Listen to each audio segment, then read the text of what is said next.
Good morning. I'd like to welcome everyone to today's meeting of the Maricopa County Board of Adjustment. Rosalie, you get an opportunity to do a roll call. Chairman Loper. Present. Vice Chairperson. Present. Member Ward. Present.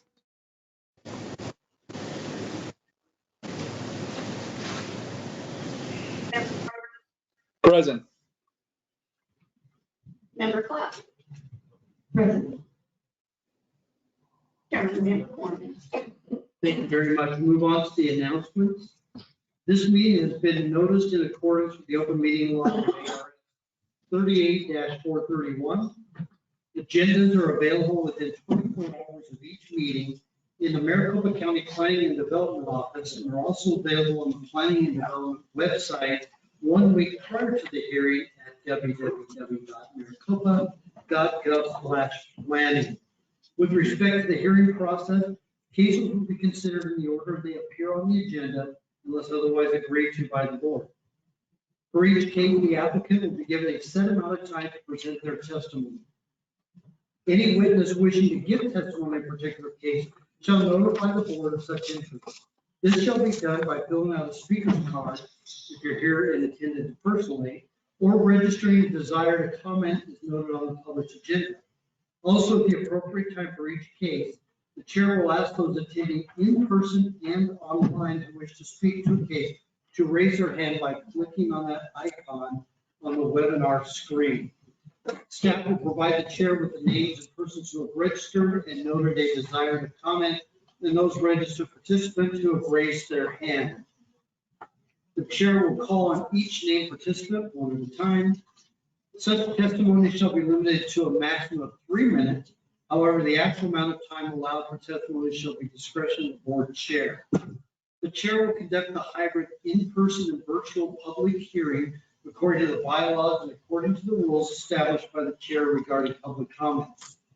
Votes will be done by roll call vote only, and the chair will verbally identify the specific members of the board that are responsible for all motions and seconds. And I wanted to mention that if you are here and want to speak, make sure you fill out a speaker request card as Rosalie is holding up in the air. All right, move on to the approval of the minutes of our meeting today. Move on to the continuous agenda.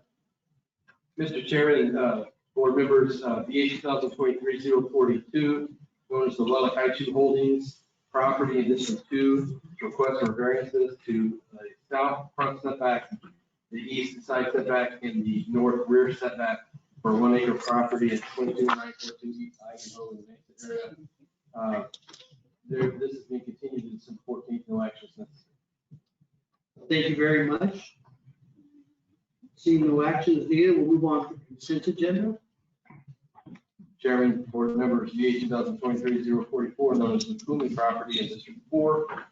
Request for variances to the front west setback and side north setback for 1 acre property, 2775 north 140 Lane in the surprise area. Findings in our paragraph 7. I'll try to answer any questions you have. Thank you, Darren. Any questions of staff on the consent agenda item? Seeing none, this is in District 4, my district. I will move for approval of the consent agenda as presented. Is there a second? Second. Second by member Clapp. Just that much. Rosalie, if you would please take roll call. Member Garden. Yes. Member Clapp. Yes. Member Ward. Yes. Vice Chairperson. Yes. Chairman Loper. Yes, Yes. Sorry, you didn't hear me. Yes. 5-0. thank you. And I wanted for the record to acknowledge and failed to do earlier that Vice Chairperson has joined. All right, we'll move on to the regular agenda. BA 2023-036 KJB Development Corp. This continued case for last month. Turn it over to Ed. Thank you, Chairman Wilbur, members of the board. Case B 2023-036 is a request to reduce the street side setback on the KJB Development Corporation property to 11 feet, where 20 feet is the minimum required. Next slide, please. So the property is located at 25 one-way West Montgomery Road in the Whitman area. This is a rural 43 parcel, and no currently vacant a building permit for a single-family residence is under review. The property is a corner block with Montgomery Road along the south front lot line and 251st Avenue along the east side lot line. Montgomery is a mid-section line road, and 251st Avenue is the section line. The MCGO requires a 40-foot setback from the midsection line in addition to the 40-foot front yard setback, creating a back setback of 80 feet from the south lot line. Likewise, the MCGO requires a 55-foot setback from the section line in addition to the 20-foot street side setback, creating a back setback of 75 feet from the east lot line. The proposed residence would be located above the front and west side setback lines. However, it would encroach 9 feet into the east street side yard, coming within 66 feet of the section line or 11 feet of the edge of the section line setback, hence the variance request. Next slide, please. So staff notes that the hardship created by the section line setback was created in the line of title. Though the property is not located in a subdivision, it is one of several new parcels that have been created following a series of unregulated minor land divisions. In fact, it is currently one of 21 new parcels that have been split from what had been only 3 parcels as recently as 2020. The timeline shown in the presentation documents the creation of the subject lot. This series of lot splits resulted in the creation of a parcel that, despite meeting the size and width requirements of the Rural 43 zoning district, is significantly restricted by the required section line setback. Having been created in the line of title, this hardship was avoided. Moreover, even with the section line setback, the residence could still be feasibly built without need for variance should it be designed with a narrower width than what is currently proposed. As such, would ensure that it met all required setbacks. Staff did discover during research that McDuff designates 251st Avenue as a parkway alignment, and although not required by the zoning ordinance, McDuff does require a 100-foot half-width right-of-way for parkway alignments. And adding this required 20-foot east side setback and 30-foot west side setback to the 100-foot right-of-way would result in a sum of 150 feet. And since the property is only 150 feet wide, the ultimate right-of-way at 251st would render the lot completely unbuildable if the right-of-way is ultimately dedicated. In 2021, the current property owner applied for a right-of-way waiver from McDonough, which denied the waiver 6 days later, citing future traffic demand and development potential. That having been said, the 100-foot right-of-way has not yet been dedicated, and the zoning ordinance only requires a section line setback of 55 feet, so the street side setback begins 55 feet from the section line rather than 100 feet. Next slide, please. Staff notes that no public comment has been received on the request, and based upon what the applicant has submitted and the staff analysis, staff finds that the request fails to meet statutory test for variance approval. However, if the board finds that the applicant has proven entitlement to the variance, then the board must stay on the record the basis for that determination with findings and conclusion and a motion to grant the release. In such event, staff would have the following to memorialize the variance approval. Item A, variance approval establishes an 11-foot or 66-foot as measured from the section line east setback line for APN 5330006. At this time, I'm happy to answer any questions. Thank you for your presentation. Any questions of staff from any of the board members? We do have a couple, seeing no one else does. So the future parkway designation, that's a half-street dedication of 100 feet ultimately? Yes, Chairman, that is correct. Because the zoning ordinance doesn't require a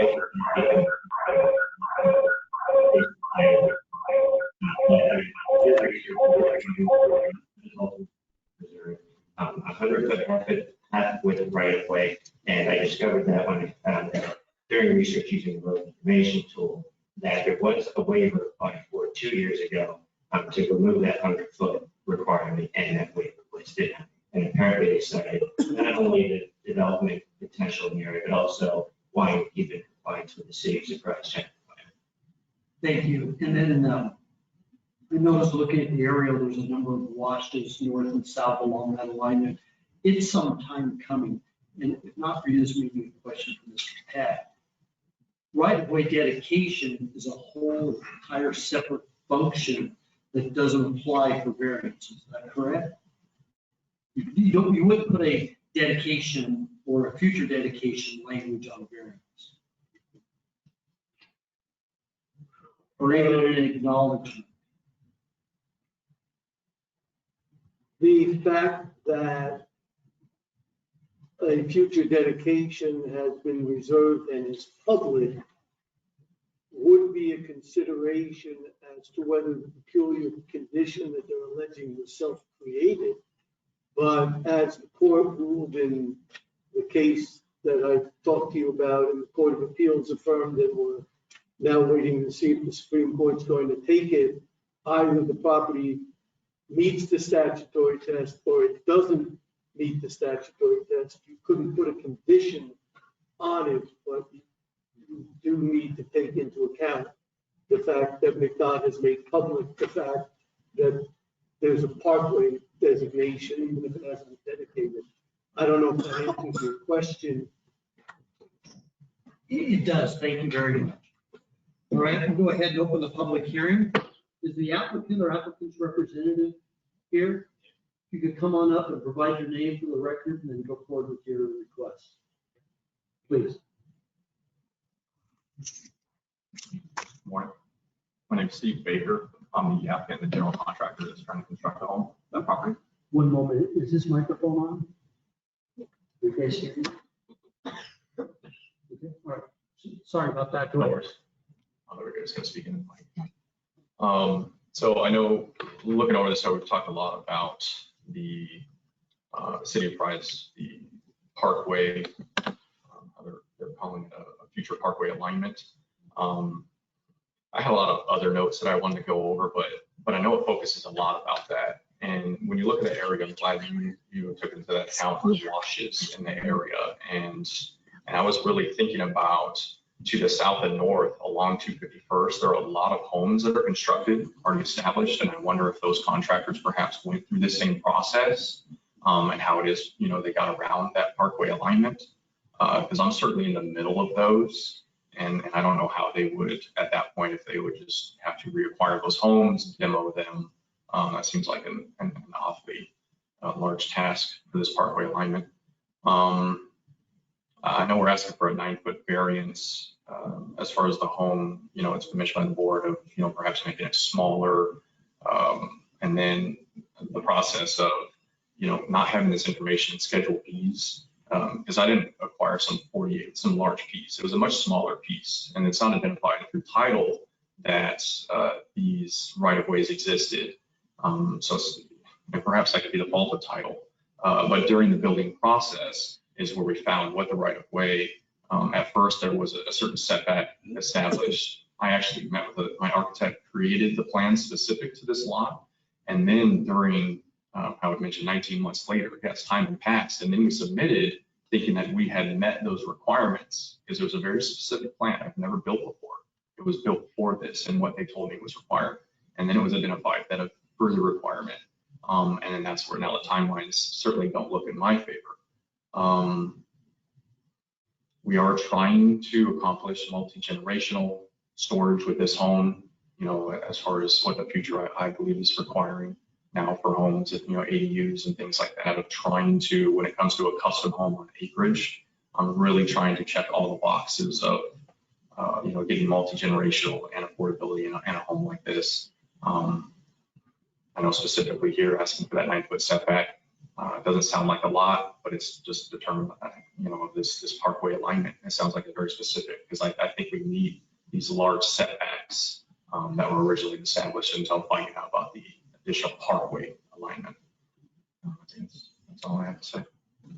All right, thank you. Are there any questions of the applicant by any of the board members? I do have another question for Nick Roach. Do we know when the parkway designation was applied to this particular alignment? I don't know the exact date when it was applied or when Maricopa County does intend to dedicate it. I just know that it has been marked on the maps. I assume, I don't know if reserve is the correct term to use, but it is earmarked for the future. At least for the section. All right, thank you. Hold tight, may have more questions for you. Is there anyone in the audience who wishes to speak on this particular item? As you know, Mr. Chairman, I never pass up the opportunity to educate, just so the board understands, and this is strictly FYI, not related to the gentleman, things like preservations of right-of-ways and even zoning are not issues that a title report ever picks up. Those are not title issues. It hasn't come up before, and I thought it was a chance to explain that. Thank you. Yeah, and you're absolutely right. It's one of those things that unless you know what to look for, you don't know what to look for, unfortunately. Anyone else in the audience wish to speak? David, do we have anyone online who wishes to speak on this item? There's no one online wishing to speak. All right, thank you very much. I'm going to go ahead and close the public hearing, turn it over to the board for discussion and or a motion. This is in District 4, if I remember correctly. Yes. So I'll speak real quick. I don't generally have an issue with the setback variance as requested because I recognize the reservations needed and done along section lines. Those reservations were done a century ago for most of them, or near a century, and then plus the zoning ordinance that came in effect a number of decades ago, kind of further solidified to try to keep those alignments. The parkway troubles me some, but it sounds like it's kind of an all or nothing and would render the lot useless if you tried to accommodate a 100-foot half-breed setback. Is that correct, Nick?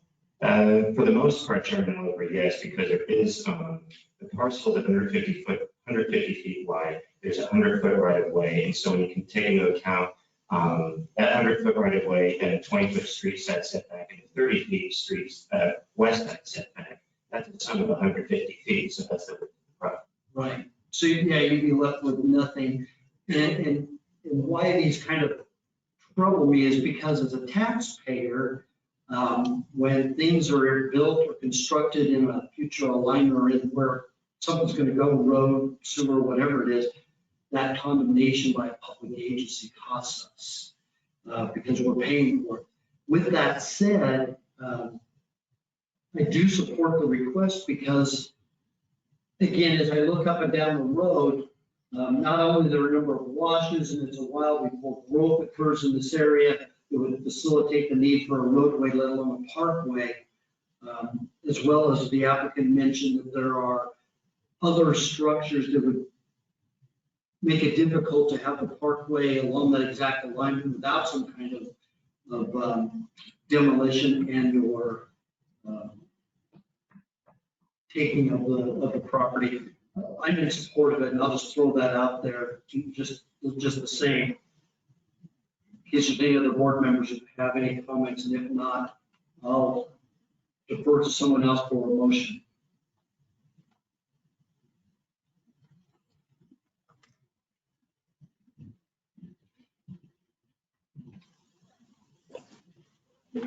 Member Carden. Chairman Loper, thank you. I agree with your comments and I move to approve BA 2023036. We have a motion for approval by Member Carden. Is there a second? Second. We have a second by Member Person. Rosalie, if you would please. Member Carden, Yes. Member Platt, Yes. Member Ward, Yes. Vice Chair Person. Yes. Chairman Loper, Yes. Chairman approval by a vote of 5-0. Congratulations, Mr. Variance has been approved. Move on to the next item on the agenda, item number 4, BA 2023-045, the Neiman property. Thank you, Chairman, members of the board. BA 2023-045 is a request to disturb 8,045 square feet of hillside area outside of the lot's buildable envelope, as well as locate the sewage disposal system outside of the principal building envelope where prohibited on a hillside lot. The subject parcel is located on 7th Street, approximately 4,500 feet south of the 7th Street and Carefree Highway intersection in the North Phoenix area. Supervisor District 3. Ultimately, the applicant has failed to demonstrate there is a peculiar condition relating to the property by not presenting any evidence of an existing condition to warrant a variance request for the proposed residence. Should the board find the applicant has proven entitlement to the variance, then the board must state on the record the basis for that determination with the findings and conclusion in the motion to grant the stop. At this time, I would be happy to take any questions you may have. Thank you. Thank you for a great presentation. Are there any questions of staff at this time by any board members? All right, seeing none, I'm going to go ahead and open the public hearing. Is the applicant or applicant's representative in attendance, in person or online? We have Mr. Jarrett online. Yes, Mr. Jarrett is online. Thank you. If you could provide your name and then go forward with your presentation. Good morning. My name is Rob Jarrett. I am the civil engineer that prepared the grading plans and the hillside site plan for this project. I wanted to state that this lot is a hillside lot, and we are proposing to disturb the lot outside of the building envelope.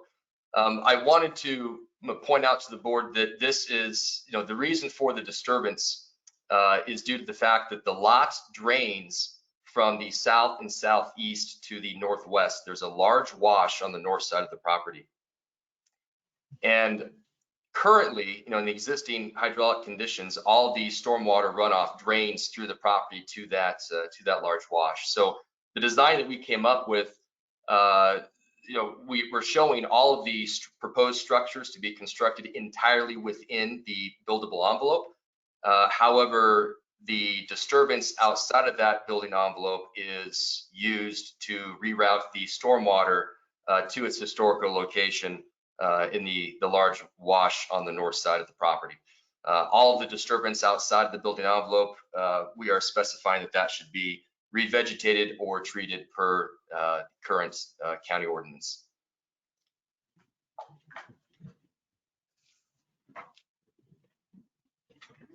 Thank you. Does that conclude your presentation?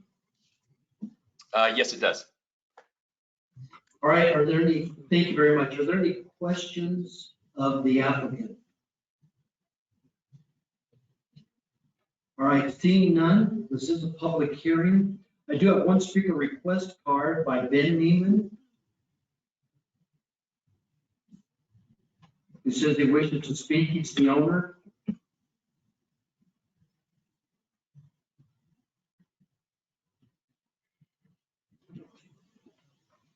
Just provide your name for the record, please. Yes, I'm Ben Neiman. I'm the owner of the property, and I just wanted to answer any questions that anybody had. Rob did the presentation, which I think you did a good job. Thank you. Any questions of the owner, the person here in attendance, or of Rob, who is online, the applicant? All right, seeing none, hang tight. Might have some follow-up questions for you. Is there anyone else in the audience who wishes to speak on this item? David, do we have anyone online? I'm not aware of anyone else. All right, thank you. I'll go ahead and close the public hearing and turn it over to board members for discussion and or a motion. This is in District 3.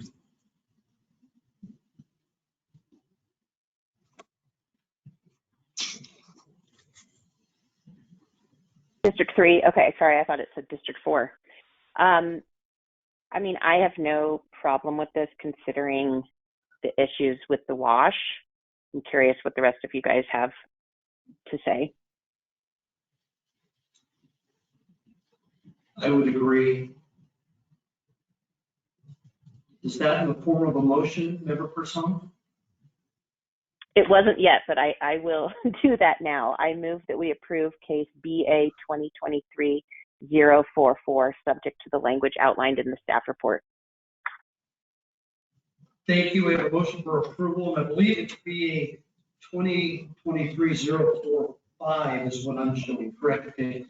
Amending your motion. Is there a second? Okay. You have a second by member Clapp. Rosalie, when you get an opportunity, please do a roll call vote. Member Curtis, Yes. Member Platt, Yes. Member Ford, Yes. Vice Chairperson. Yes, but I do want to clarify the case number, and I might be looking at the old version, but on my agenda, I'm showing 044 for this one on Oberlin and 143rd, and 045 is the Neiman property, which is the next case. No, that.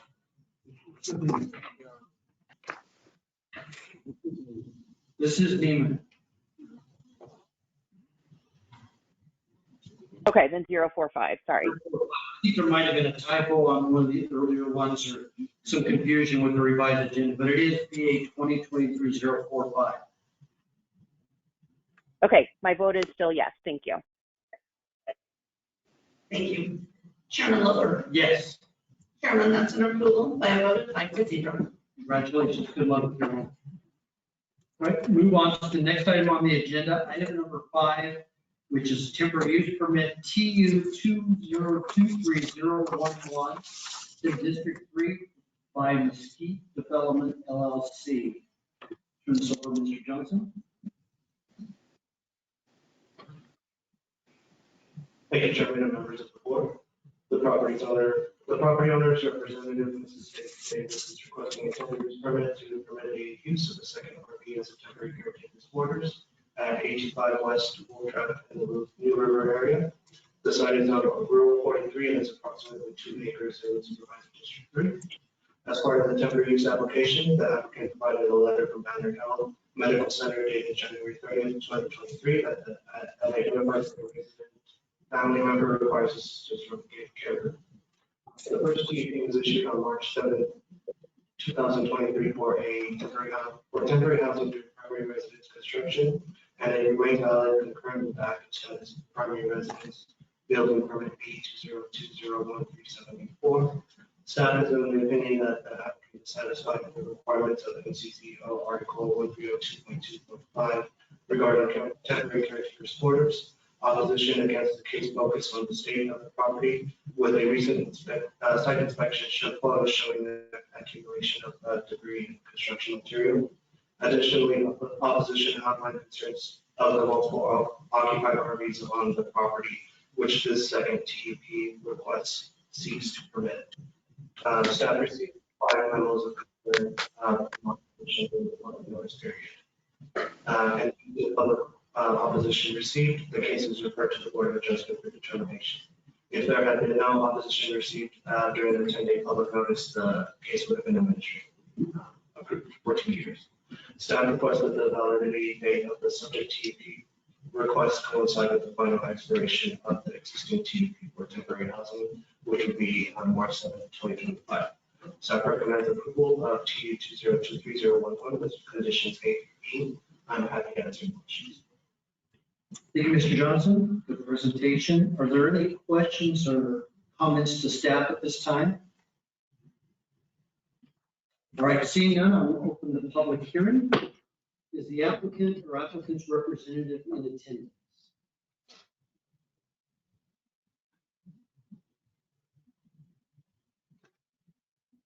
Please provide your name for the record.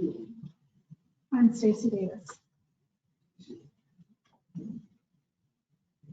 Did you have anything else you'd like to state? No, we're just trying to get that done and we want to make sure our daughter is taken care of. Understood. Any questions of the applicant?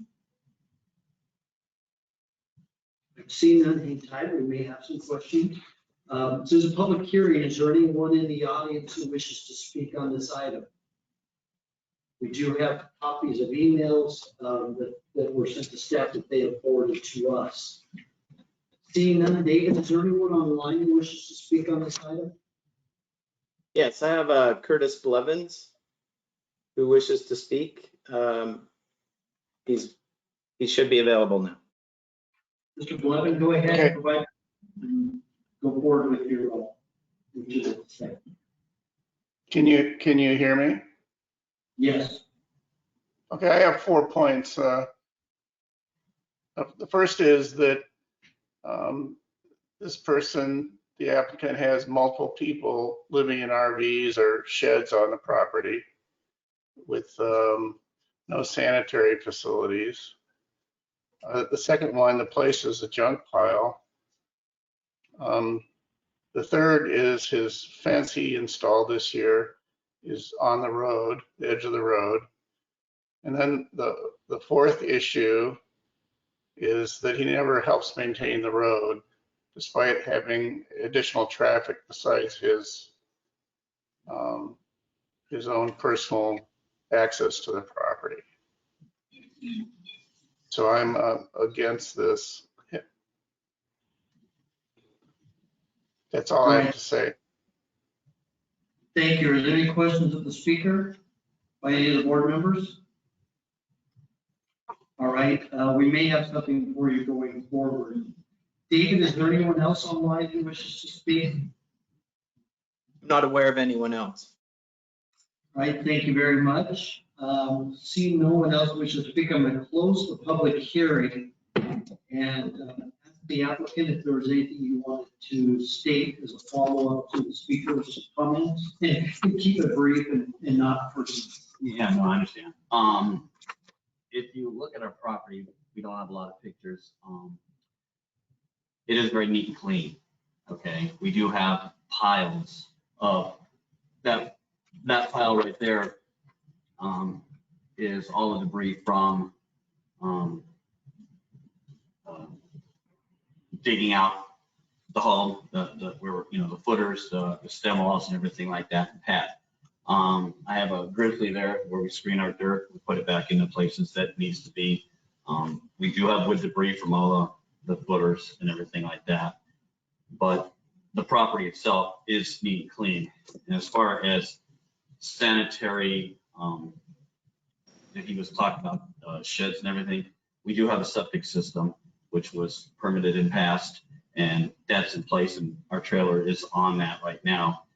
And the property, the house itself was passed, and we just tied into that. There's no sheds, there's no trailers that have other septic systems in it that's not permitted. So whatever he's claiming, it's a false claim. And as far as the road, the county doesn't maintain the road. If he goes out there with his tractor and grades it, then that's on him.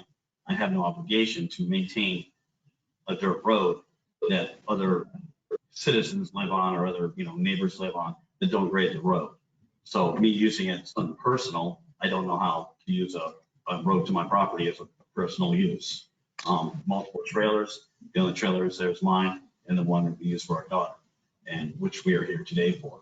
So what other complaints do people have against me? I don't know why, because there are other neighbors that don't grade the road or do anything else. So why I'm targeted, I don't know, but we're just trying to move forward, build our property, and take care of our daughter.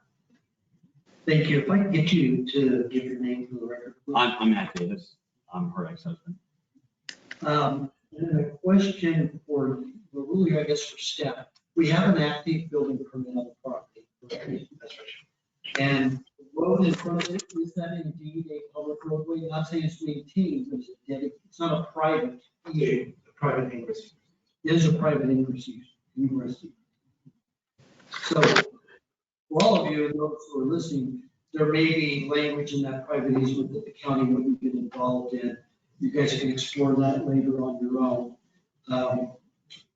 All right, I close the public hearing. As I mentioned, this is in District 3. I'll turn it over to the board for questions, discussion, and/or the motion. Member Person. Hi there. I have a couple questions for Mr. Davis. My first question is, what is the status of the building permit that you applied for? And on the paperwork, it said, or there was a permit issued in November of 2022. Like to build the house, is that what you're talking about? Yes, exactly. What you're asking. Well, some of the opposition letters, indicated that nothing had happened with that, and so I was just curious where you stand with that. Oh, well, I mean, I don't know, our pictures don't really show it here, but if you can see the backhoe right there, to the left of the corner, there's our footers and our stem wall right there, and you can see the plumbing coming out. So we've already got septic system in, we've already got the footers, the stem walls, the pad being laid out right as we speak, the plumbing in and passed. Already have APS is already in on the property, that has all passed. So we're moving as fast as we can, and as soon as the pad board, I'm hoping to have the pad board. This is October. I'm hoping to have the pad board by the end of this month or the first part of November. Then I'm going to apply for a construction loan to finish it because, you know, everything is expensive as it is. It's just I'm paying everything out of pocket. It's just taking a little bit longer getting materials, paying for everything. I'd like to rush it a little bit by getting in a loan and trying to get this done hopefully by next September. But again, everything is time and money, and sometimes it's hard to have both. Thank you. And so your intent is once this home is finished, then you won't have the need for the RVs anymore because your daughter can live in the home, you can live in the home, or Yeah, whoever else is going to be taking care of her. Yeah, I mean, I'll have RVs, but they'll just be for, you know, recreational stuff like that. But there won't be no reason for her to live in it. She can stay with us inside the home. It'll be a 3-bedroom home when we're done with it. Thank you. And then one other question. I know it seems like there's a little he said, she said with respect to debris on the property. But on the staff report, it says on 9/26, there was a site inspection that finds accumulation and storage of junk debris. So you mentioned there's nothing out there. Has that been cleaned up since the 26th of September? Well, not really, because I don't have a wide picture of the property, but on the northwest corner, we have a pile that's probably, I don't know, I'd say 80 feet by 80 feet from all the rock that's been, and all the debris that's been graded on the property. So I left that as one pile. Next to those piles, I have piles of wood for materials that we've used. I have piles of other materials that I've been cleaning out my containers from over the years, and I kept everything neat, clean in piles. That's all I can say is they are in piles, they're not on shelves or anything. I also fenced along the north side of the property out of respect to kind of like when a construction zone comes up and they put that, you know, that netting across the property to kind of keep everybody, you know, out of sight, out of mind kind of thing. I did that. But as far as debris, I've always kept the property neat and clean. The only pile that's there is that one pile of dirt, I call it, and rocks and shrubbery. And then next to that is a wood pile of 2x4s and other wood. And I do have a trash can from Republic sitting right there. So everything is right there on the corner. Nothing's flowing out on the road. There's no paper debris. There's nothing like that. These are just solid materials that are sitting there until I get a chance to finally haul them off or, you know, what do you call those? Big dumpster, but they're so expensive that I just been using the dumpster I've got little at a time, dumping it and moving on.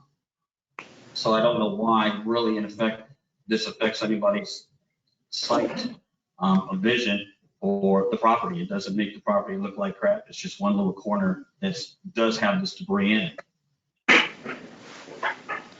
Okay, well, and that's not really our purview anyway. I think if people do have a problem with that, there's another mechanism for filing a complaint with the county. But thank you for answering my questions. I'd turn it over to the rest of the board if they have any. Anyone else have any questions of the applicant or any items discussed in regards to this? If none, I'll entertain a motion.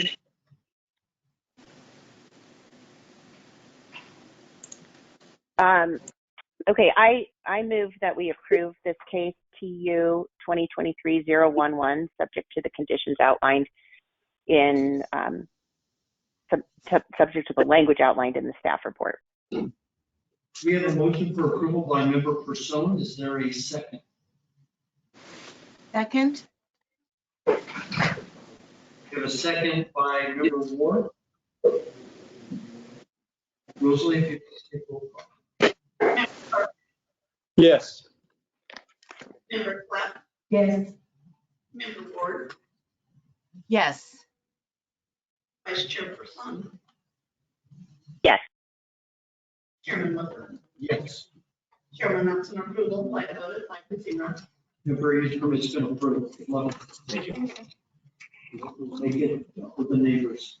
Move on to the next item on the agenda, agenda item number 6, TU 2023-052. I'm gonna butcher the name, so I'll avoid it. Puzzles? I'll give it a shot. Size, property, thank you, in the Goodyear area. Staff, Mr. Johnson? Thank you, Chairman, and members of the board. Property owner's representative, Mr. Brendan Ertl is requesting a temporary use permit to permit temporary events on parcels 5009311 and 5009313. They are adjacent to each other. In the rural 42 zoning district, the site is approximately 2 acres and also is provided in District 5. The request includes 11 events with no start time listed in the narrative report. However, all events will include live music and are to be shut off no later than 10 p.m. with an allowance of 1 hour for event attendees to leave the property. The original request included event dates for August 31st, September 30th, and October 8th. Staff has no knowledge whether or not these events were held. However, there is a record that the Sheriff's Office responded to a disturbance call on August 31st for the property. As part of the temporary use permit application, staff posted the public notice on the site on September 8th for the required 10-day posting period. And on September 10th, public opposition was received and this case was scheduled for today. This is the earliest board hearing date after the posting period, but occurs after 2 of the 13 requested event dates. Staff is unaware of whether or not the events prior to this hearing have occurred. Staff received a total of 19 memos of opposition to the request with the following summarized concerns. Opposition is skeptical the venue owners will comply and resolve ongoing violations or mitigate their concerns. Dust hazard, health risk, general noise level emanating from the property and from the venue. The traffic at the event venue makes for the neighborhood increases dust, and the private ingress easements to and from the property are not adequate for the event attendees. They use it to drain on the Sheriff's Office department resources for the constant complaints for noise. And the adjacent homeowners are not afforded peaceful living and enjoyment in their homes and property due to the intrusion of the noise emanating from the event. Staff is concerned with the ongoing unpermitted use of the facility with adverse impacts to the surrounding semi-rural community. The facility is not compliant with the conditions of the previous SUP approval, and for the reasons outlined in the report, staff recommends the board motion to deny case TU 2023-052. However, if the board chooses to recommend approval, staff offers conditions A through Q for board consideration. I'm happy to answer your question. Thank you. Are there any questions of Mr. Johnson? Or any of the board members? Great presentation. I have a couple. The complaint that the Sheriff's Department received, was that, what all specifically was the complaint involving? Simply noise? Yeah, it was simply noise request, not disturbance call. And then there's an existing special use permit, correct? That they didn't do the status report of. What's the status of the special use permit itself? It's going to continue. Continue. Mr. Chairman, given an approved special use permit, they never met the conditions to properly establish that use. We've opened violations because of the non-compliant special use permit. We took action to revoke that special use permit, and those actions have been placed on hold and continued the revocation of the special use permit. There is a new special use permit application pending, which would modify, amend, the special use permit, the conditions around the special use permit, so that they could properly operate the scope they wish to operate, and with conditions that include the in the interim, they sought this temporary. Thank you, Dan. Yeah, it kind of a bridge, it's a bridge, if you will. Certainly for me. Anybody else, any other board member have any questions of staff at this time? I would just like to ask one question, please. Yes. And I'm not sure if this is regarding the sheriff's report. I noticed that there was 4 of them. Is there any way of knowing it's from the same person or I was looking for the page that was on. Member Ward, it is going to reflect those requests are anonymous. So I will be able to provide that identifying information for those. Okay, and okay, that's it. Thank you. Thank you, Member Ward. Any other board member have any questions at this time? Thank you very much, Member Ward. I did have one more. Oh, I did have one more, I'm sorry. On the P&D engineering plan, it says that the plans submitted do not match the approved grading and drainage plans. Are there 2 different plans out there, or how do they not match? Right. The G&Ds that were submitted as part of the TUP are different from the building permit that they submitted for the commercial alteration of the site. They currently come in with a new commercial alteration to sort of reapply that expired permit that had since expired for the original building. Thank you. To add on to Dan's comment, I believe the pending construction permits for paving and grading and may move all. Thank you. Does that clarify it for you, Member Ward? It does. Thank you. All right. No other questions? I'll go ahead and open the public hearing. Is the applicant or applicant's representative available? Please provide your name. Thank you, Chairman Loper. For the record, Bill Lally with Tiffany Bosco, 2525 East Calbeck Road. Here today representing the applicant. I know Brennan is the applicant, but here today representing him. I was here a couple months ago, so I can give you a little bit more history. We do have a quick PowerPoint just to kind of give a little bit of context, but I will also try to, if we can go to the next slide, please, give you as well a little bit of background that's happened since we've been here last. When we were here in May, actually I'll back up and say in 2021, maybe we can go to the next slide. Next slide has the aerial. So this gives you the context. In 2021, the Board of Supervisors evaluated an SUP for the property. And I think at the time, given the nature of the area, if you look at the aerial, you'll see on the left, all the way to the left of the map, you know, probably a quarter mile away is the future 303.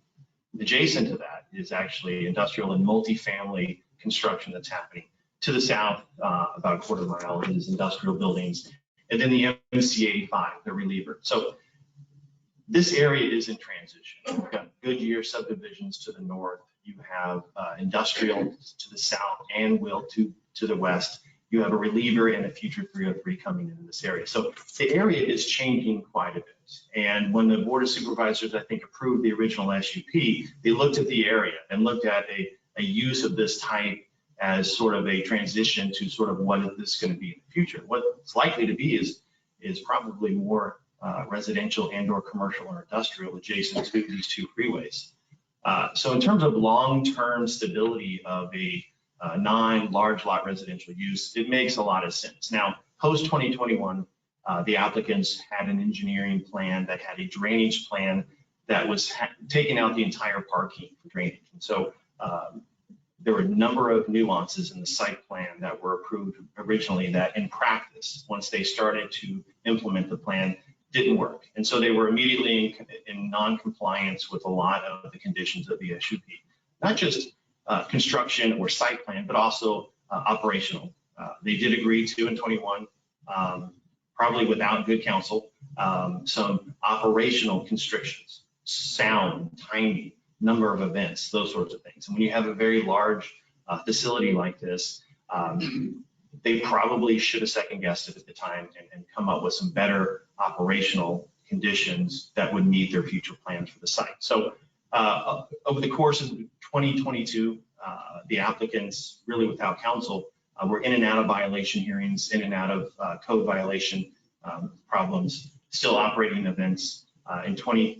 Earlier this year, we were contacted because staff had, as Darren indicated, filed sort of a revocation, a very unique application to sort of revoke the SUP. We worked with staff and said, hey, if the applicant can work to modify this SUP, come up with some conditions that make sense for them, and go back through the public hearing process, which includes the Board of Supervisors approval, would you be willing to condition or continue the case? And so we did get that agreement.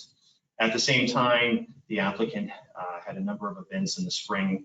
And again, these are wedding events. These are larger wedding events that, that are planned out multiple months, if not a year in advance. So the idea of going back through another 6 to 9 month SUP process, hiring a new architect, hiring a new engineer, spending the money to basically start over with an SUP, they needed some resources and some funding. That's just the plain nature of it. So they continue to do events. We came here to this board and asked for approval in May for certain events. We said we were generally taking the summer off.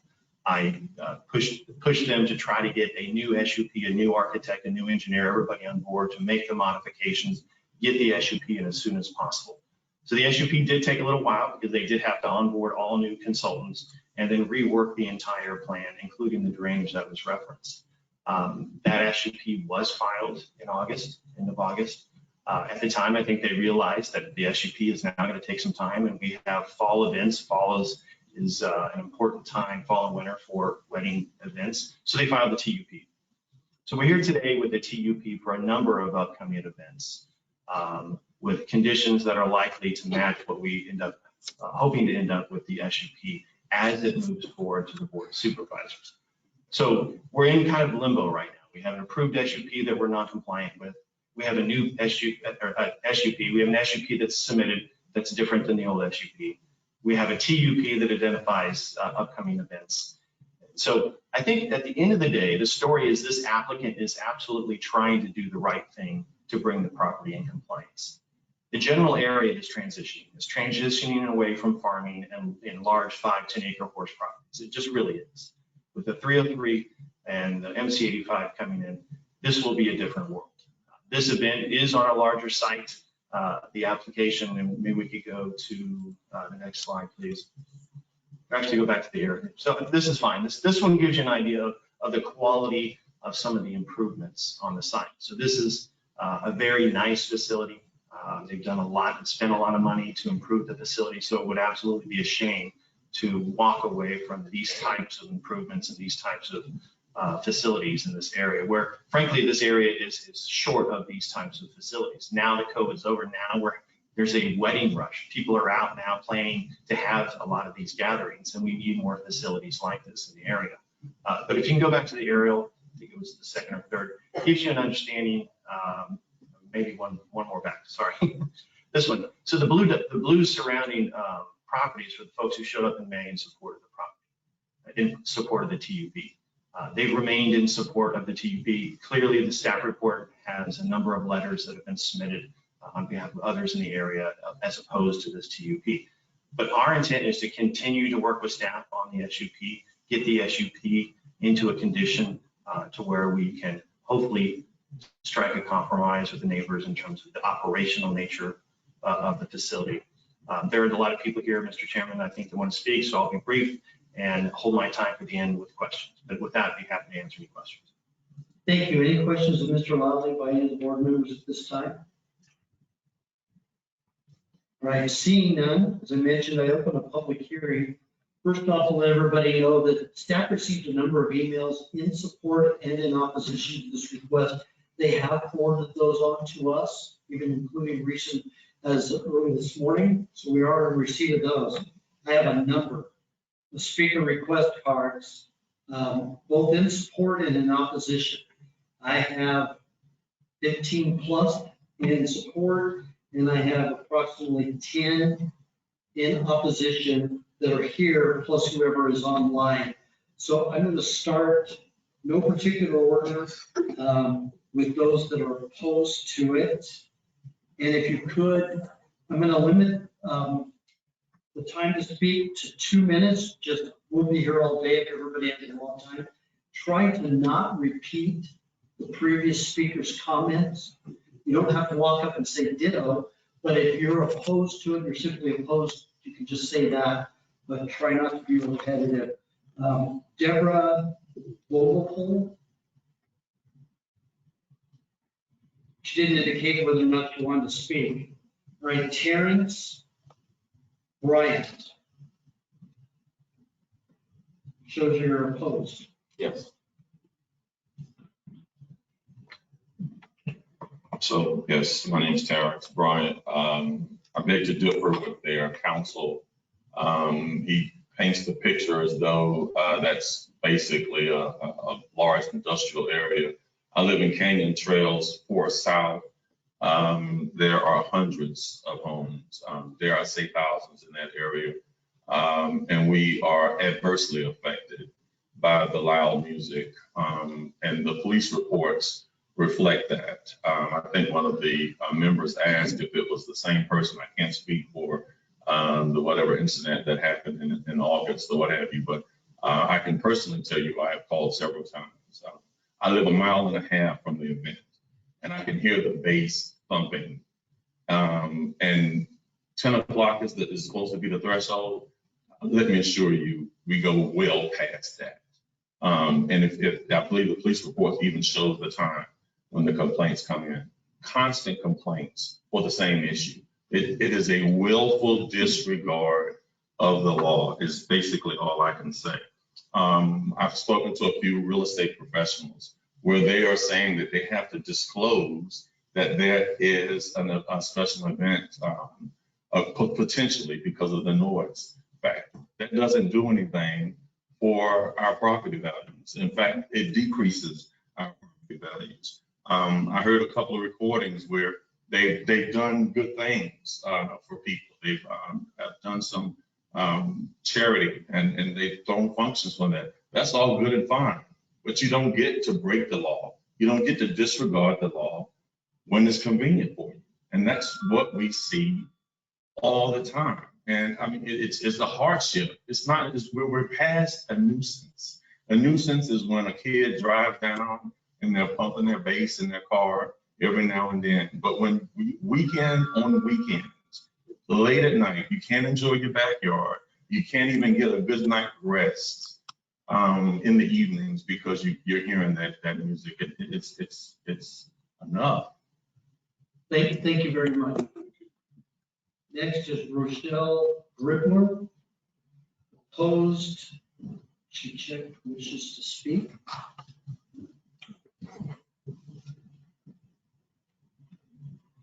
My name is Rochelle Gribler. Thank you, Council, for listening to us today. I beg to differ with the Kaiser's Event Venue Council in the buildings between their property and 303. There's an 80-acre parcel behind Amazon, just north of Amazon. It is being developed at this time, and it's going to be moving forward.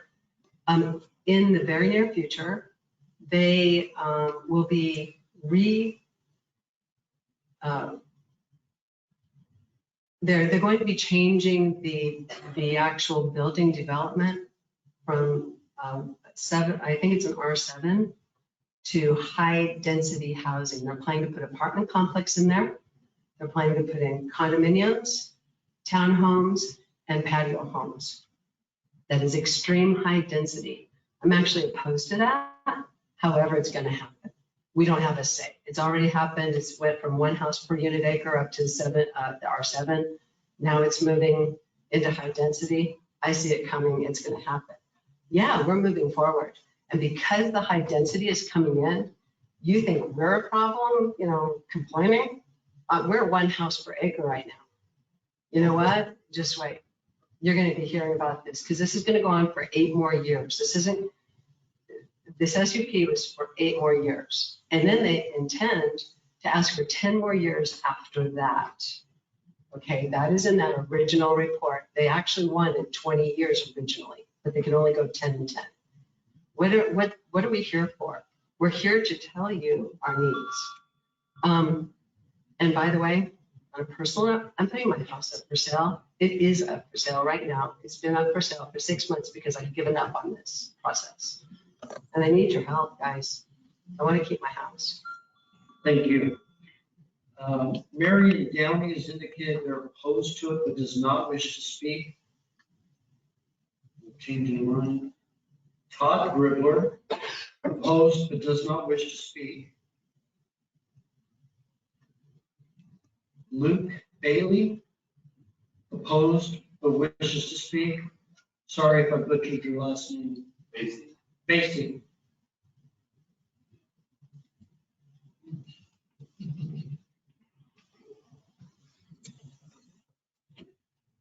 Okay, good morning. My name is Luke Basie. I am a neighbor, a direct neighbor to the venue. And this case has, from the very beginning, been riddled with problems. In the original Board of Supervisor meeting, they brought up the fact that they thought there was a conflict of interest with the representation for the family. So it should have been swallowed right there from the very beginning.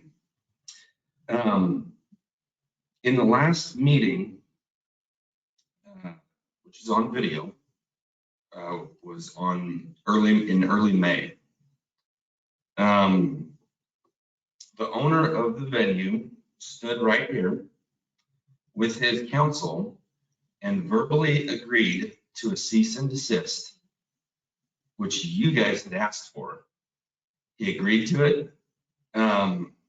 There's been a lot of confusion between the Maricopa County Sheriff and the rules of the county as to if this should go forward. There has been no compliance. How does a venue continue to operate without any of these permits? If I had a machine shop, if I had a meat packing facility, you would not be able to operate. And yet weddings are continuing to happen. Weddings, parties, anything of the sort. I got in touch with the Maricopa County Sheriff, and I have an email right here of the sheriff watching that video, acknowledging that there was to be a cease and desist. Because again, the owner stood right where I'm standing and agreed to it in this room. Now there was, I don't know what the August 31st issue was. Mr. Basie, if you could, it's in the next 10 seconds. Okay. Long and short of it is there is another charge against them. September 30th. I had a sheriff in my house, listening to the music through my walls. I am further than a couple of the neighbors in here, and he can hear it. My house sounds like a Boeing 747 with the air conditioners, and he can still hear it. So I'll wrap that up. I just want to know what the value of permits in Maricopa County are, because it appears that nothing has to be followed. So thank you for your time. Thank you.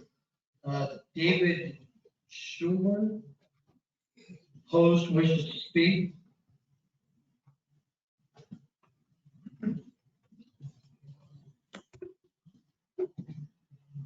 Good morning. I'll skip a bunch of stuff they already talked about, but I have some deals here on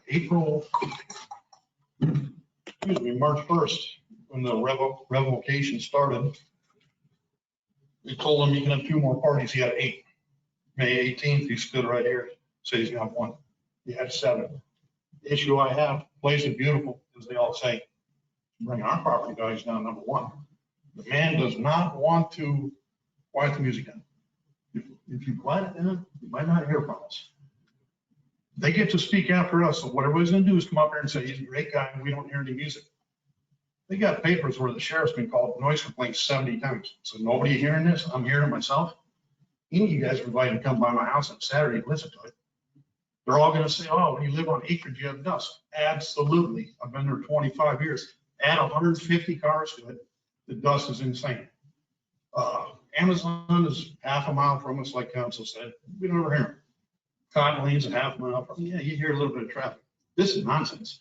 One lady's gonna come up and tell you we're targeting him. If you look back, I believe he bought that house in 2012. Don't know the guy. I wouldn't even recognize him right now. Don't know nothing about him until 2019 when all this garbage started. And now you got people calling in on him. It's just, again, I'm like Michelle here.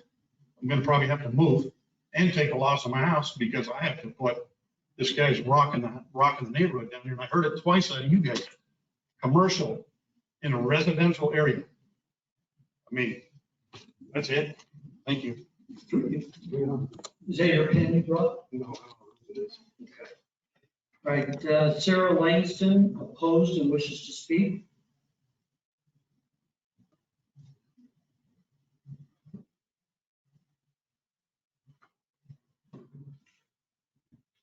Thank you.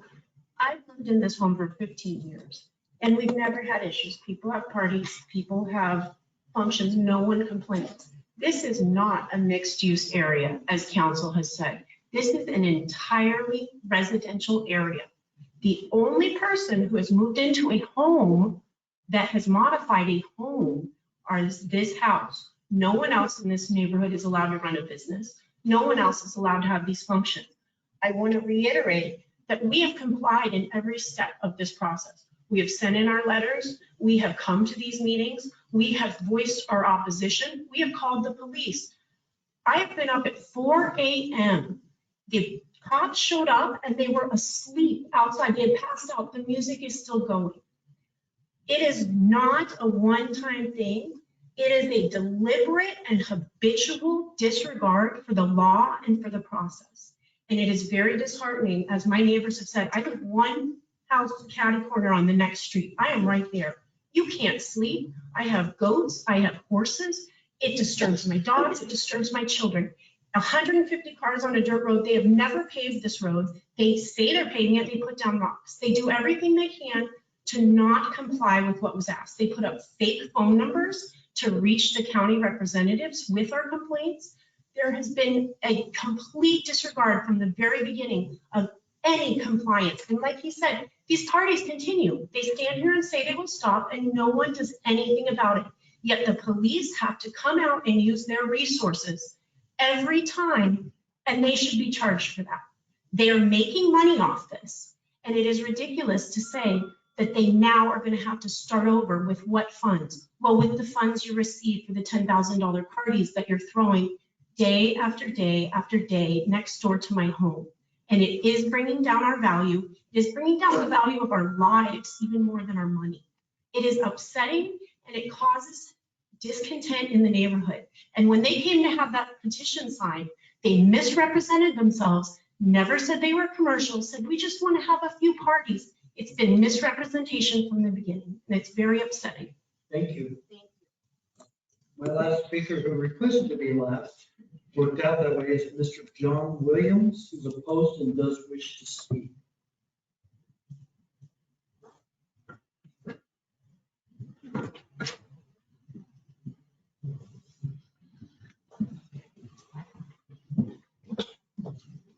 Good morning. I have a few questions more so than statements. Obviously, the one is, why were you even doing this? Because we did this, what, 3 months ago? Nothing changes. He continues to have parties. Does anybody do anything? No, nothing happened. Sheriff's come, shut him down. Next week, we'll do it again. It's a standard routine. The other thing, I think it was one of the council members up there mentioned on the police or the sheriff calls. Is it the same person? No. And can I ask for a show of hands of the people out there that called the sheriff? So pretty much everybody here that's opposed. So it's not the same call, along with many, many neighbors. Okay. I do have a question on this map. Apparently the ones that are boxed in are the ones that approve. Is that correct? That's what the graphic appears to Okay, show. so based on that map, I have to assume one of two things. Either they cherry picked the people they were going to ask, and those are the ones that are boxed in, or everybody else was against? Because you can't tell me all those houses up there, were they asked? If they were, then they're against. Would that make sense? You're either boxed in approved, or you're not boxed in, you're against, right? It's one or the other, or they cherry picked who they asked. Agreed? The other question is, why are we the only group the second time the ones opposed go last? Every other time that I've been here and I've watched, the applicant always went first. The ones opposed went last. Last time you guys had a private meeting with this attorney before it even came up here. And then you came up with an agreement. Well, he can do one more. Well, since then he's been, I don't know, 4 or 5. Pretty regular deal. I'm pretty sure when we're done here, you know what's going to happen? Nothing. He'll continue to have meetings. Pull his permit or parties. They're going to pull his permit. The sheriff will be there every weekend. Is there anything we can do to stop this? Prior to filing lawsuits? Because we don't have the money for an attorney. We don't get paid like he does for having his parties. So, Thank you.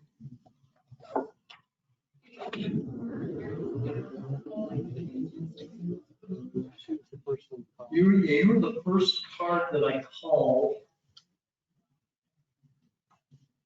You had a question mark whether or not you wanted to speak. Do you wish to speak? Yes. Okay. 2 minutes, please.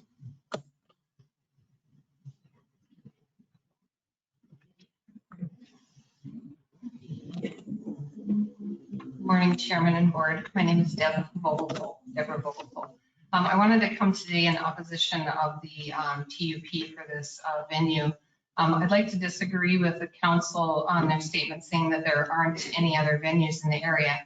My email that I had sent in opposing actually listed 4 different venues: Palm Valley Golf, Sunny's Old Town, 303 Reception Hall, and Pebble Creek Country Club that are all located in Goodyear. In addition, there's a Hidden Lake venue in Buckeye and the Wigwam in Litchfield Park. So there are a lot of other venue options for people to be able to have events. In regards to their petition showing all of the blue in favor of, there's actually, I have a petition that went around that people were able to online oppose, and we currently have 67 in opposition for this that I didn't have a chance to submit it, but I do have all the names listed on there as well. And I just have a couple of questions. Why would the board approve or condone ongoing events with the potential liability of legal action? And how is it allowed for the venue owners to operate illegally simply because they may use some of the money for charitable donations or causes? Illegal is illegal. We're all expected to live our lives and do things within the law. And why are some allowed to do that with, sacrificing the well-being of others? We almost feel like we are held hostage in our own homes because what are we supposed to do? All the events and problems going on with the events happening. So, thank you. Thank you very much. I'll get to those folks that are online next. But I'm going to go forward with the approximately 15 speakers that I have that are in favor. Again, limited to 2 minutes. Try not to repeat each other. In no particular order, I have Ana Valenzuela, who supports it and does wish to speak. Ana?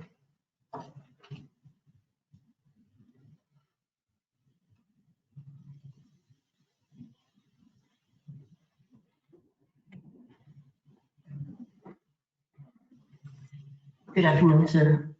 Good afternoon to everybody. Good afternoon to the board. I support this because, I went and I viewed all, the facilities. I viewed, all the things that can be given to the community at large. I see, I understand, the noise, but I understand also, that it's, it's a cultural thing. It's, giving the community, giving the opportunity of, of all, of our culture, of our, and I know that in the future, we're having a lot of potential for having a multicultural center there to, to really educate our community at large. I had the opportunity of looking, around, in that area, and I see the growth and the development and the economic development that is going to occur with all this. I know that a lot of us do not like change, but in the other hand, just to see the oversight of everything in that area brings a lot, the future of, of that community. The opportunities that, which, I know that we're gonna have challenges.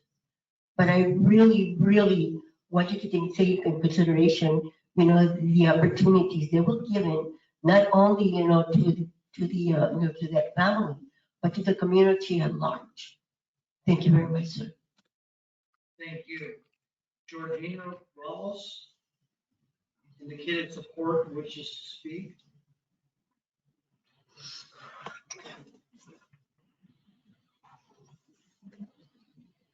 Good morning. My name is Georgina Ramos, and I'm here in favor of Miguel Casares and his family.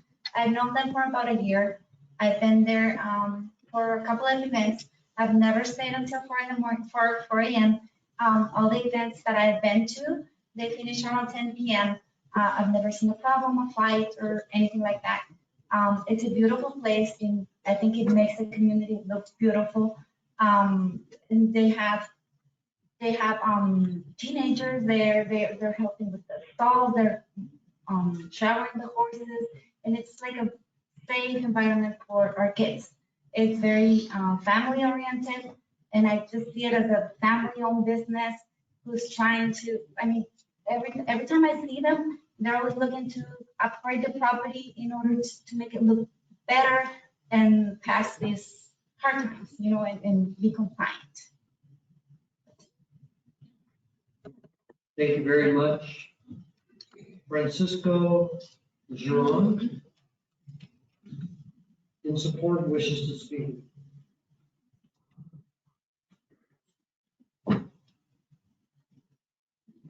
Hello, my name is Francisco Giron, and I'm here to support Rancho Viejo as a venue. I have been there many times for pleasure and for business. I've been in the community for more than 13 years, and I witnessed little by little the development of the area. I just live a half a mile away from Rancho Viejo, and it doesn't really, I don't feel bothered. I don't hear the noise. There was a circular in the neighborhood the other day requesting people to sign a petition to sign. And there was somebody that said I live 12 miles away. I'm sorry, 6 miles away. And so how can somebody living 6 miles away can be complaining for the noise? And like I said, I have been there before, and at 10 o'clock, I'm sure that the noise is shut down. Even lower the volume before that time happened. Okay, thank you. Thank you very much. Margel Ramos. Sorry for messing up the name. Support, wishes to speak, or is indicated if needed. Okay, move on. Brianna, the applicant. I apologize, I can't get the last name correct. Daniel, how do you say it again? Sorry, my apologies. Hi, good morning. My name is Brianna Cazares, and I'm speaking on behalf of Blanca Villalobos. She lives on 16418 West Lower Buckeye Road in Goodyear. She wrote us this letter. We live about 3 minutes from Rancho Viejo on Lower Buckeye. We have had the pleasure of meeting Miguel and his family, and they have been very welcoming to our family. Our daughters ride horses, and we come over to Rancho Viejo, where Miguel and his family have invited us to use their facilities at no charge to have a safe place for my daughters to practice. They have their family like us and are trying to provide for their family with their business on top of giving back to the community by being neighborly and welcoming.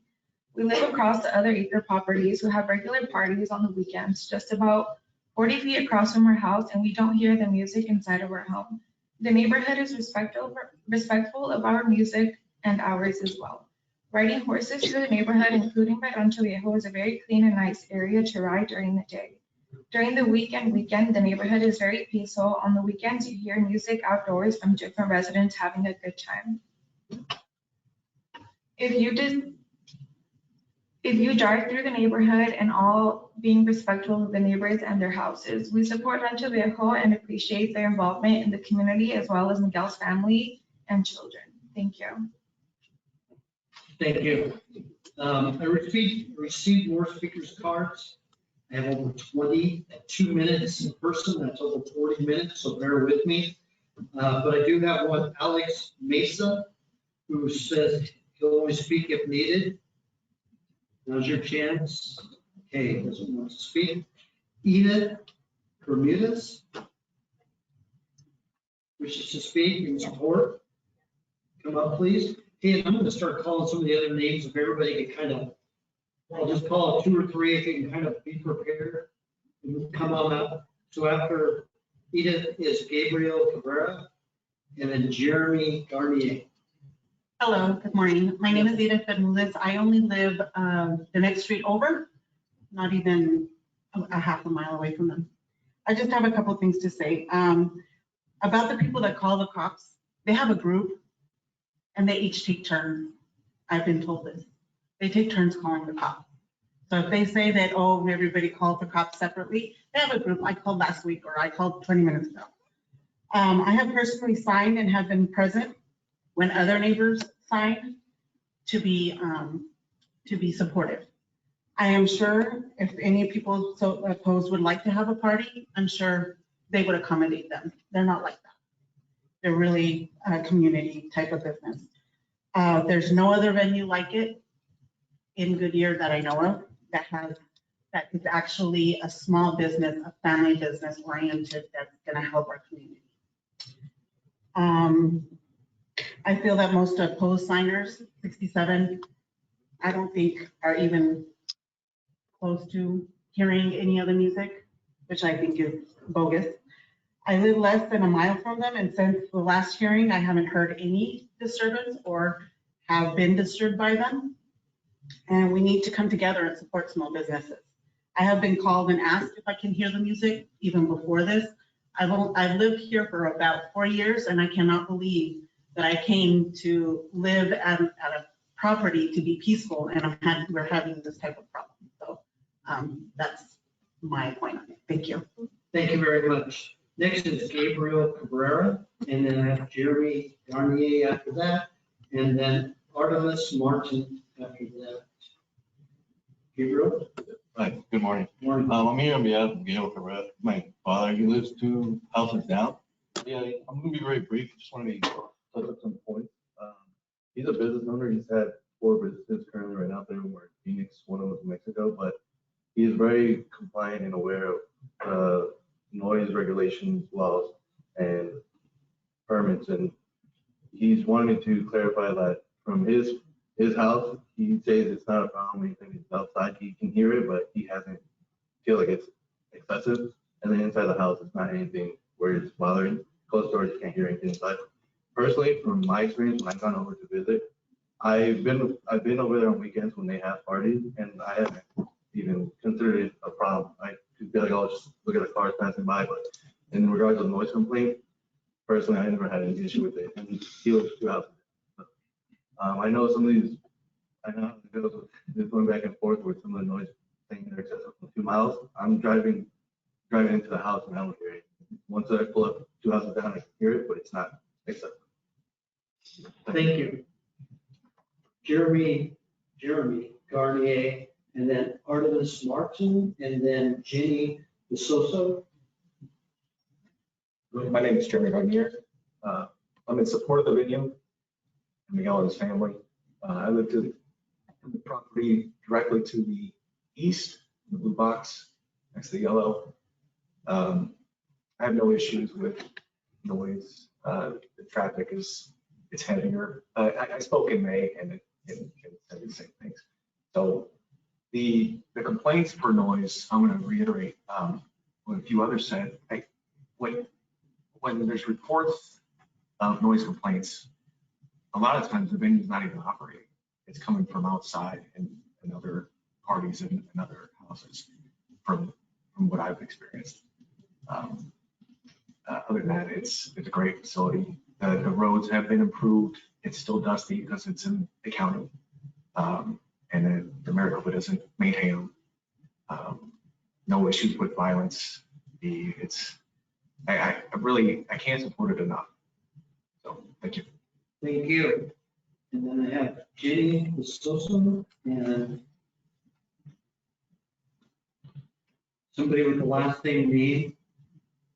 Elena Sosa. And then Martha Pacheco. And I apologize, I'm butchering these names. You guys can go ahead and get the stage to speak next and try to get your comments as brief as possible. Hi, I'm Kaylin Picasso. I came to support Miguel and his family with their venue. We actually live right in front of their house. We have not ever complained with them with anything inside. We can't hear absolutely anything. So we're saying they can hear until 4 in the morning. Absolutely not. It does not go past 10 p.m. I love that they actually fixed our roads. They've always been super supportive and welcoming to our family being there. I actually wish to get married there. It's a beautiful place. I love it, very clean. They've kept everything very organized. They even have a specific place for parking to where it doesn't mess with any of us trying to go through the roads. And yeah, I'm just here to support. All right, thank you very much. Jenny Sosa? She was actually here. She had to leave for work. Okay. She was going to be online. All right, thank you. Martha Pacheco, and then after that, Monique Steele. Monique Steele, and then Anita Portillo. Buenos días. Mi nombre es Marta Pacheco. Yo vengo a soportar a mi rancho viejo. Vivo a menos de un cuarto de milla de su casa. Yo nunca escucho mucho ruido después de las 10 de la noche. Me parece que son eventos familiares que todos tienen muy organizado, está limpio, nunca se ha oído que haya habido alguna inconveniente ni nada de eso.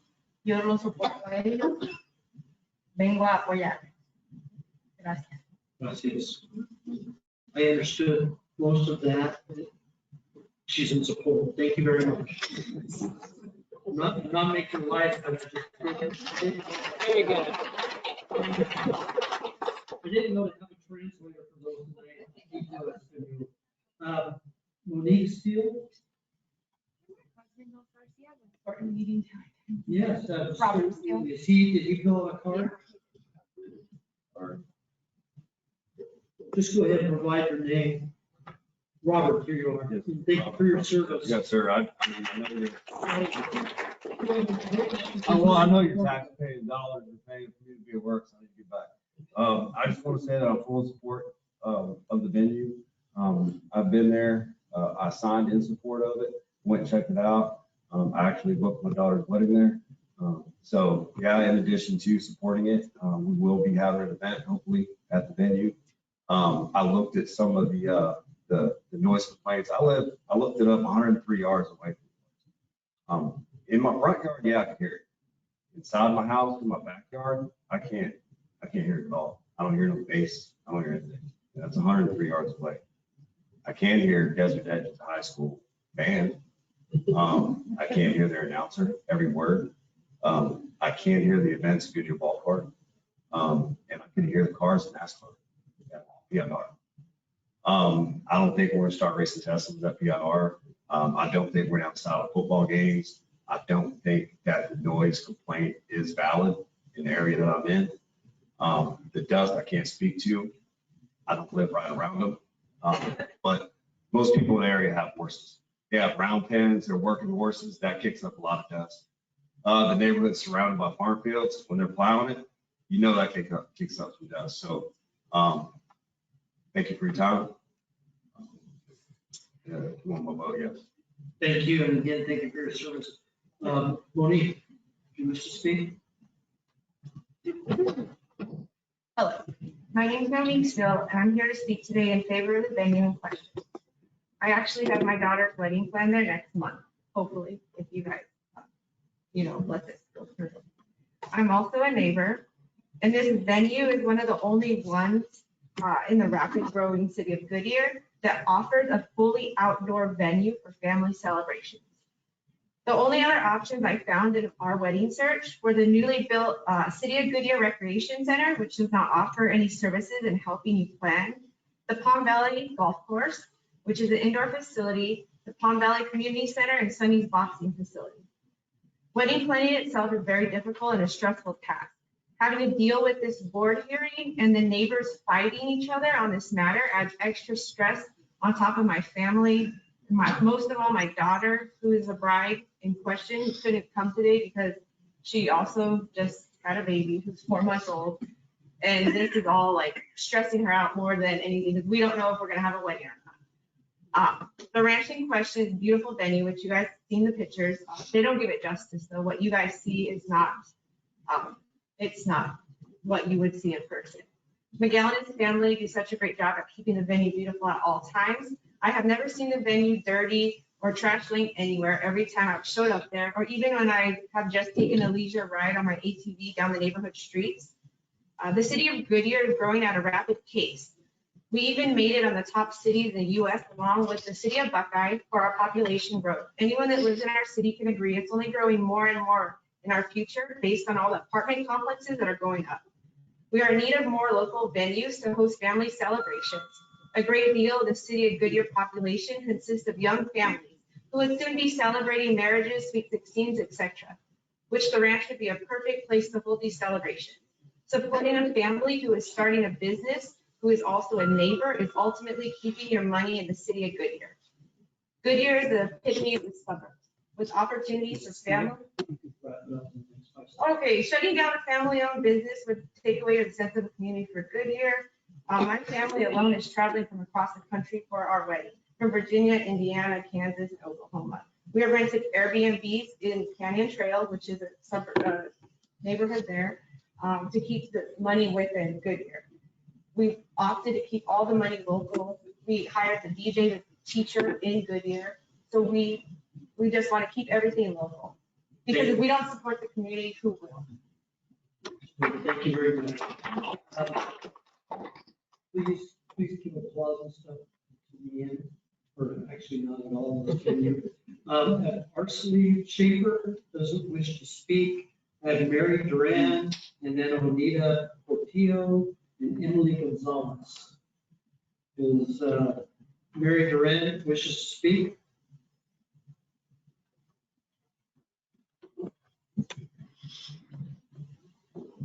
Hello, Mary Duran here. I am in favor of this venue. We don't have one similar, nothing close to it. I've been working in Phoenix for a long time, District 7. We have a lot of venues in that area, but we don't find something that actually attracts the community as much as this venue does. The family I know for about 15 years, they've done other venues in different places, and they have always obeyed by the law. So I don't see why, we should keep them from this venue. On a side note, we do a lot of events with them in other venues as well, which means that everything that the proceeds that we make at those venues go directly to the sheriffs. And I heard a couple people say, but it doesn't make it right. Well, it helps a lot, a lot of kids and a lot of kids. Can we just get along? I mean, that's all we want. We want to get along. We want to make this something that everybody can enjoy, not just our family. Thank you. Thank you. Onita Portillo, and then Emily Gonzalez and Ana Wallace. Good morning, Anita Portillo. I'm here to support the venue. Personally, I've been there. My kids go there to go ride horses. I personally have a horse there, which it's kept really nice and clean. The kids from 3-year-old, I have a 3-year-old that goes there, plays with the chickens. We don't get charged to go there every day because we live a half-mile away. They go there every day, clean stalls, shower the horses, and ride horses. They don't get charged for any of this.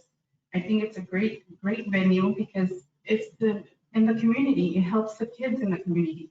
Where I'm bringing kids from Phoenix to come and enjoy this outside farm thing, which is, we don't have that anymore. All these farms around Goodyear are going away, and we need these type of things for the kids nowadays. That the kids are all on their laptops, phones, and all that. You know what? It's taking it away from them. So my kids, like I said, every day come to this place and enjoy a nice evening with all these farm animals. So I do commit support. Thank you very much. I have Emily Gonzalez who says she does not wish to speak. Anna Wallace, and my last speaker card is Daniel. Hope I do have one more. Daniel, last name starts with the letter A, apologize. And then now is the last one is Maria Scorsese.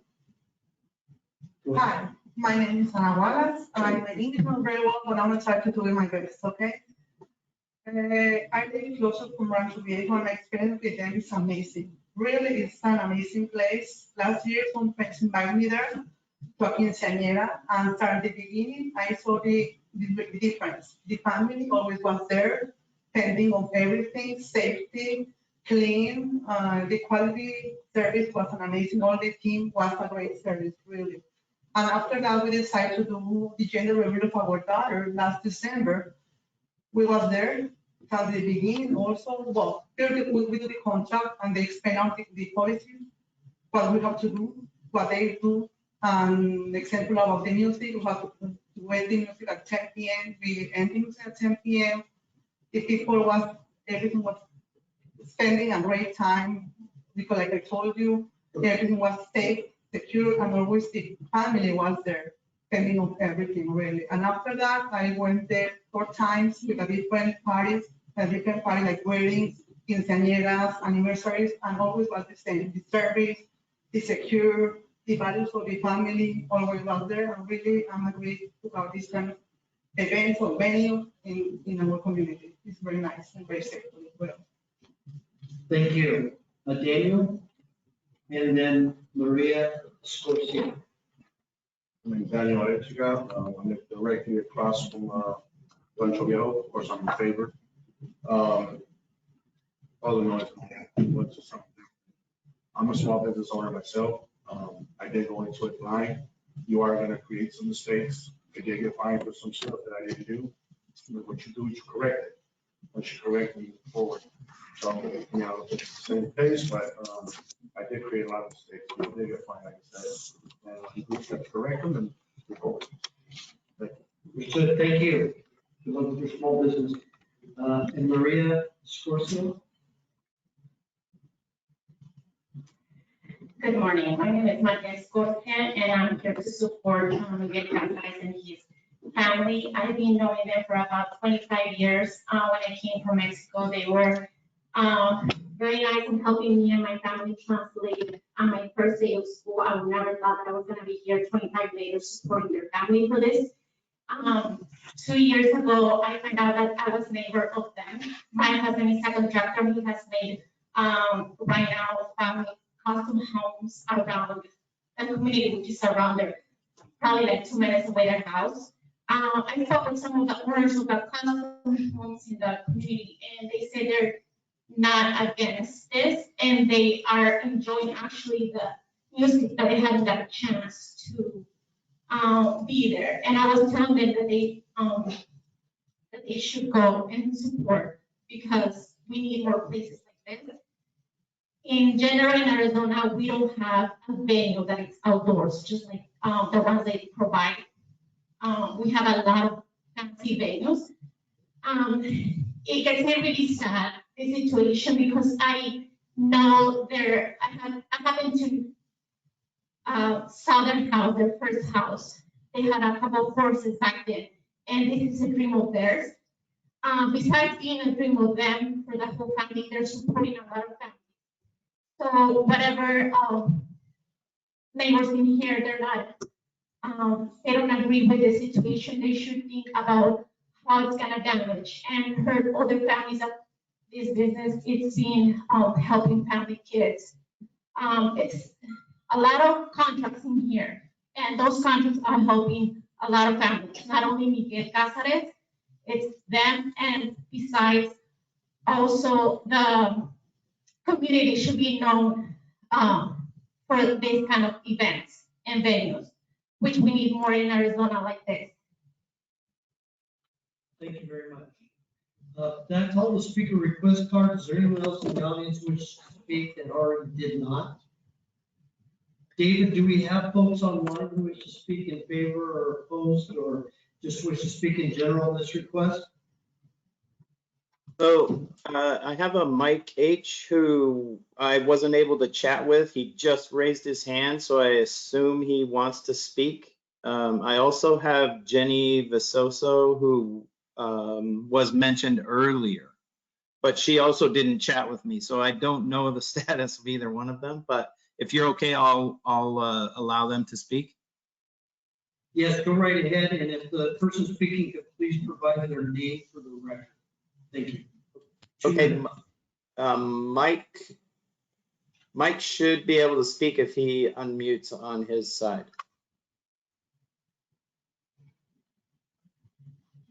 Mike, go ahead. And apparently he's having audio problems. So let me try Jenny. She also needs to unmute on her side. And maybe this is why they didn't chat with me, because their connections weren't good. I'm not able to get either one of them. I'm sorry. That's okay. Maybe there's some way that someone else online. Position. I do have a speaker request card for Jenny, and her sister said she had to leave. The speaker request card indicated that she was in favor.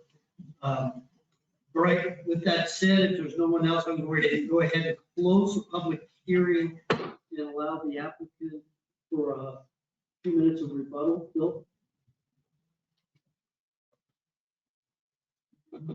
Thank you, Mr. Chairman and board members. A lot of good input, a lot of folks came down, that live on the street, that are opposed and in opposition or in support. So it's a tough one. The thing that I would reiterate is that we are in a process in a new SUP to design the facility where functionally the clients, the owners, will not be in constant non-compliance. Important things, traffic, drainage, parking, back roads, certain things like that. And importantly, we are going to have this dialogue about the 10 o'clock and the music and the operational things that I think is mostly what we've heard today. There are challenges with dirt roads. When our client doesn't own or manage or even have the rights to make improvements, you're going to find those challenges in the rural areas. I mean, we've heard it today on other cases, and you constantly hear that in unincorporated areas. The county can't go out and maintain all these roads all the time. I do want to reiterate that area is changing. I think one of the members corrected me in saying that, well, actually, it's very high density apartments coming in next to us at the end of the street where this is happening. So the area is changing.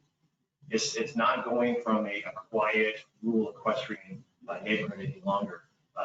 I will commit to you that yes, there's been events that have happened that were on prior SUPs that we didn't get in front of the board in time. We filed this in August, or the applicant filed in August, here we are in October. There were a couple of events that happened that they anticipated being on this TUP. Timing didn't work out, so they did have those events.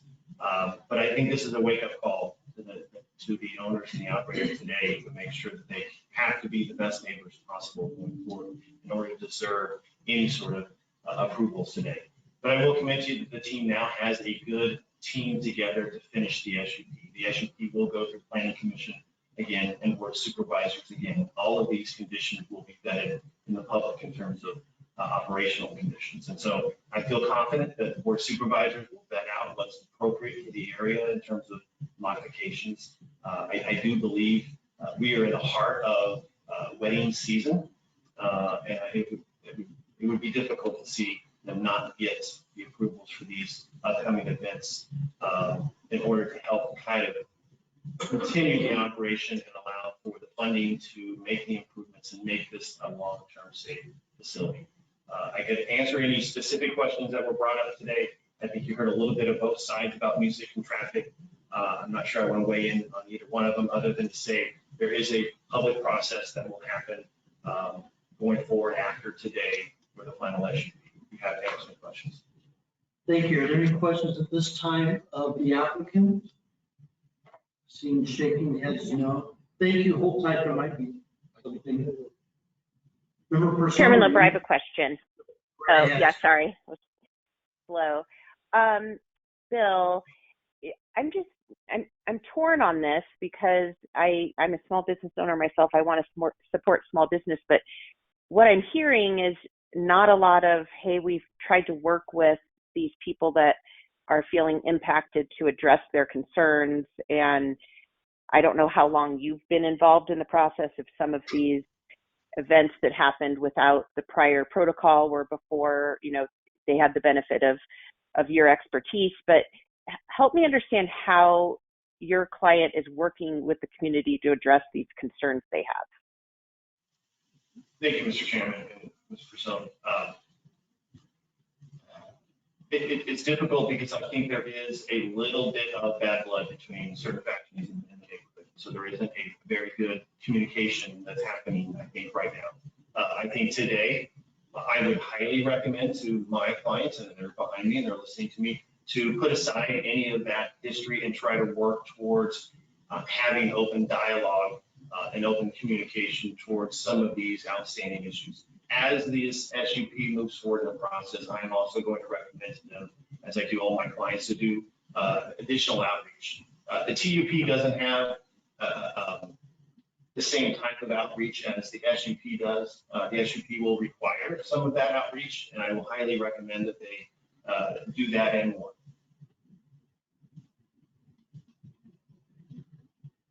Thank you. And what about the noise the time frames? And I know there's other things happening in the neighborhood at any given time, but that the 10 p.m. end time doesn't seem to be being honored. Mr. Chairman, member Person, I think that was the crux of today. What we heard was loud music late at night. And I think my direction to the client today is to stop that. Any facility, any event going forward under this TUP or otherwise, they need to absolutely make sure that the music and the timeline is strictly adhered to. And I think that's extremely important to build some consensus in the neighborhood. So yes, I think that was probably the most important takeaway from today. Thank you. Any other questions by board members of the applicant?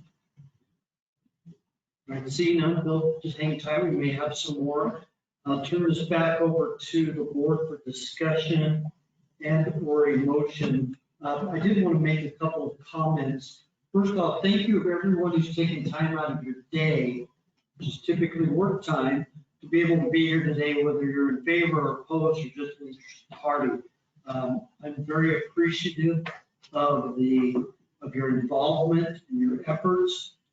No matter what the outcome of today, there's still yet another process that's going to go forward. And I always hate to see neighbors at each other's throats, so to speak, not literally, hopefully, but in such a manner that I would like to see some coming together again, no matter what the outcome today, the other processes down the road, because you're property owners in the area. Also, I want to speak real quickly about the different processes. And I know it can be confusing. It's confusing for me, and I've been doing this in some form or another for a long, long time.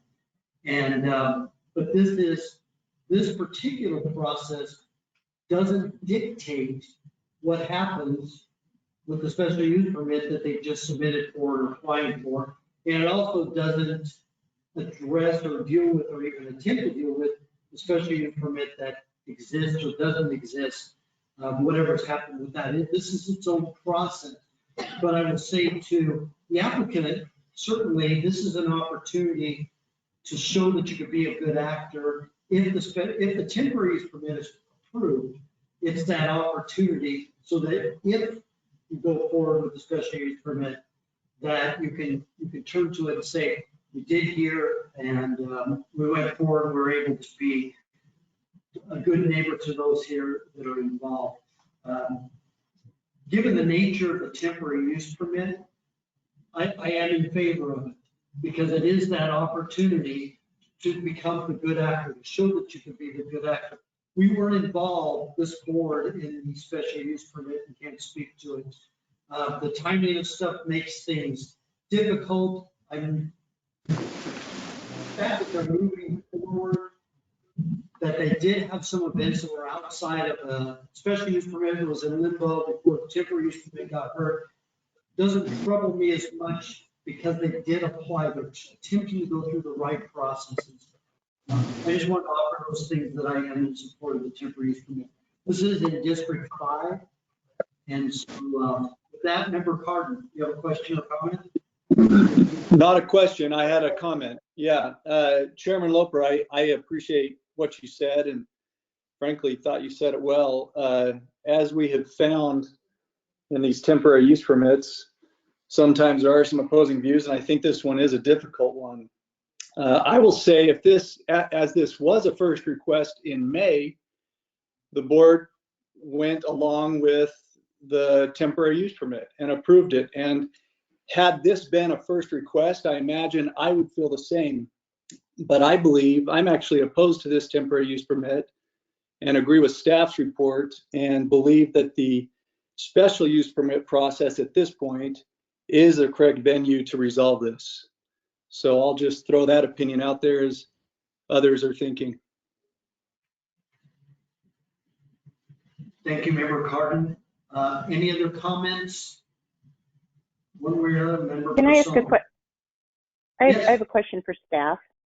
I just want to clarify, because I heard the 10 years thrown out there, and I think that's for the special use permit. But if we were to approve this today, it's specifically just for these 11 events that are listed on the agenda and nothing more, right?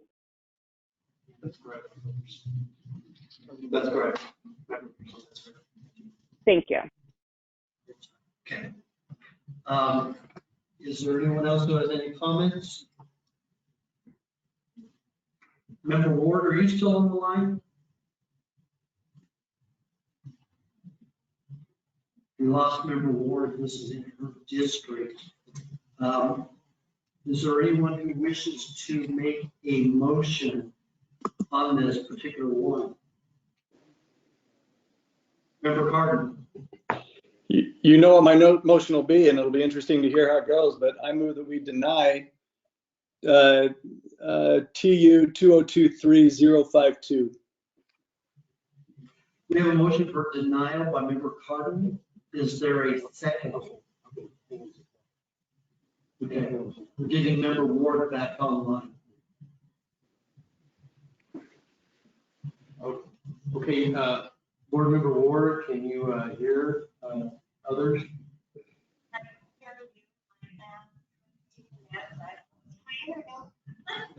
That's okay, Member Ward. We do have a motion for Member Cardin for denial. There's been a motion made by Board Member Cardin for denial. They're waiting on a second.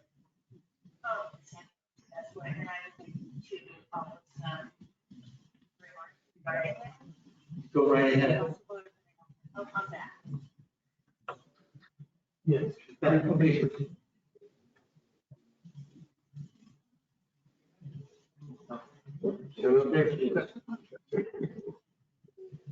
Member Ward, can you hear us?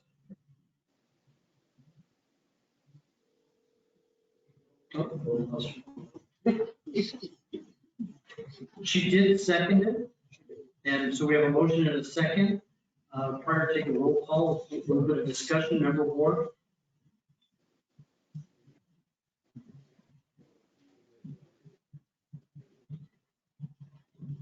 It appears that Member Ward's audio is not connected, just her video.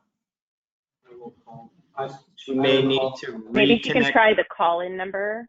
Yeah, try the call-in number too. her. Ward, if you try, there you go.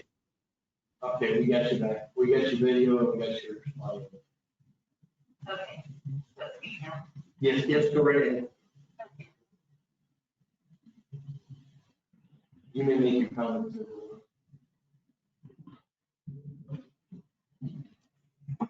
Okay, Ms. Ward, can you hear me?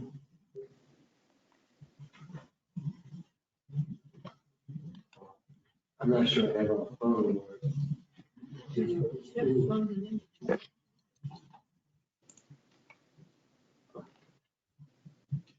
Just bear with us. Still stay with 2 cans in the stream with us.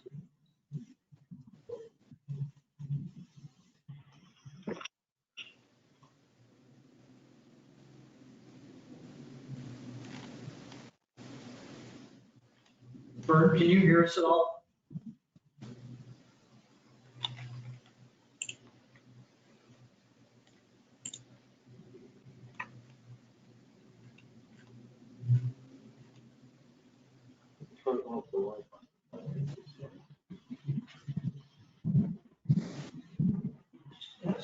Please call me.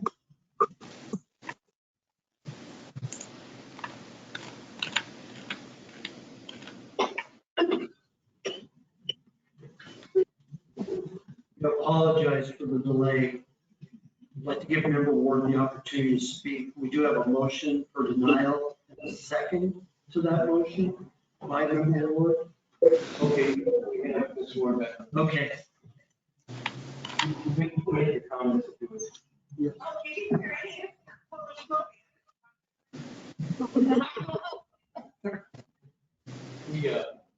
We did not hire anything.